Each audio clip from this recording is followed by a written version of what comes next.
నామానికి మీ అందరికీ వందనాలు. ప్రైజ్ లాదండి. మీరు ఎలా ఉన్నారు?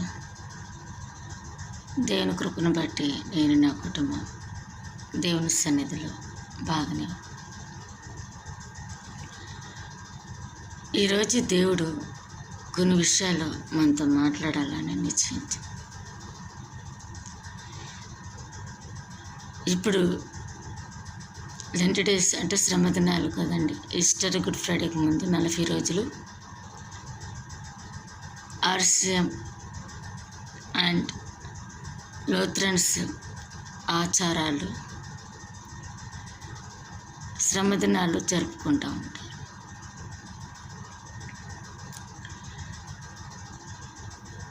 ఈ టైంలో దేవుని దగ్గరికి చెరువుగా ఉంటామని ఉపవాసముతో కొంతమంది కుటుంబ అవసరాల కోసం, కొంతమంది బిడ్డల బాగోగుల కోసం, కొంతమంది ఆధ్యాత్మికంగా దేవుళ్ళు ఎదగాలని ఉపవాసముతో దేవుని సన్నిధిలో గడుపుతారు. దేవునితో సన్నిహితం, దేవునితో స్నేహం, ఈ లోకాన్ని అనేక ఆలోచనని వదిలేసి దేవునితో. కానీ ఇక్కడ యేసుక్రీస్తును పట్టించిన ఇస్కరియోతు యోధా గురించి మాట్లాడుకుందాం. ఇస్కరియోతు యోధా 30 వెండి నాణాలకి ఆ యొక్క దేవుణ్ణి అమ్మివేసినట్లుగా విసప ముద్దు పెట్టి దేవుణ్ణి ఆ యొక్క ప్రధాన యాజకుడికి అప్పచెప్పినట్టుగా విన్నాం. ఇస్కరియోతు యోధు తను తప్పు తెలుసుకొని దేవుని తప్పించమని వాళ్ళని వేడుకున్నప్పుడు వాళ్ళు ఒప్పుకోకపోగా, దాని తప్పు ఒప్పుకోకుండా దేవుని సన్నిధిలో తను ఒప్పుకోకుండా, పాపాన్ని ఒప్పుకోకుండా తనకు తను ఊరేసుకొని చనిపోయాడు. సరేనండి, అది గత కాలంలో జరిగింది. అది మనం ఏం చేయలేం. ఈ రోజుల్లో ఇస్కరియోతు యోధాలు లేరా?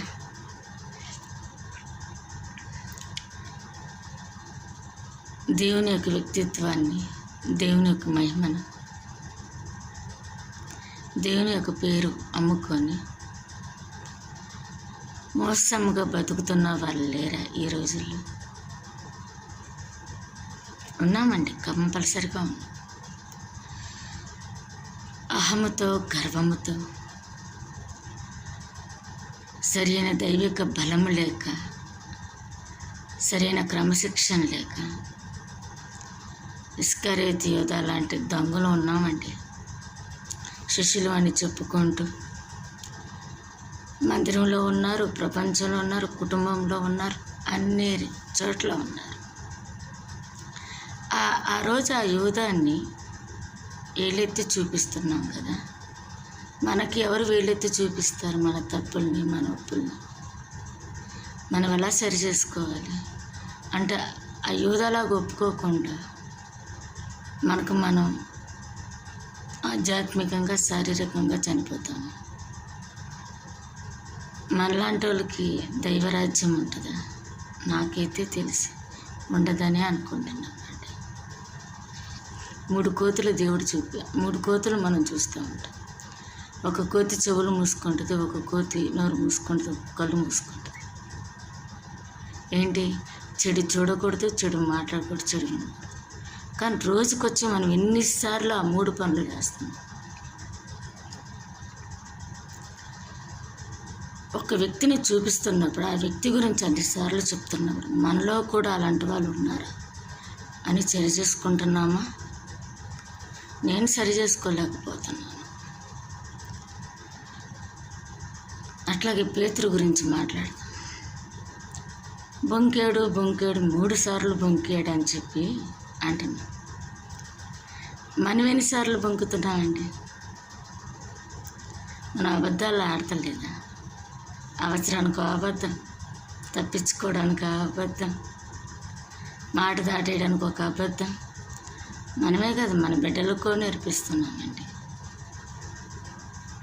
పేతురు తన తప్పు తెలుసుకున్నాడు, దేవుని శిష్యుడిగా ఉన్నాడు, అతి సాక్షి అయ్యాడు. నువ్వు మనం ఏమాత్రం హతసాక్షులం అవుతున్నాం ఆలోచించండి. మనం ఎన్నిసార్లు అబద్ధం ఆడుతున్నాం. బాప్తిసం తీసుకుంటున్నప్పుడు, దేవుని మందిరంలోకి వెళ్తున్నప్పుడు, దేవునితో ప్రార్థిస్తున్నప్పుడు మనం ఏదైతే చేయకూడదు అంటున్నామో అదే చేస్తున్నాం, కానీ మనం తప్పులు చేయట్లేదట. ఇది ఎంత మట్టుకి కరెక్ట్? వాళ్ళ గురించి మనం మాట్లాడేటప్పుడు మనం ఎంత అర్హత కలిగి ఉన్నాం? మనమే నీతిమంతులుగా ఉన్నామా? మనమే నిజాయితీ పరులంగా ఉన్నామా? మనలో దొంగ బుద్ధి లేదా? అబద్ధాలు ఆడటం లేదా? ఒకసారి గ్రహించండి. వాళ్ళ గురించి మనం మాట్లాడుతున్నప్పుడు మన జీవితం ఎలా ఉంది, మన బ్రతుకు ఎలా ఉంది, మన కుటుంబాలు ఎలా ఉంది, మన బిడ్డల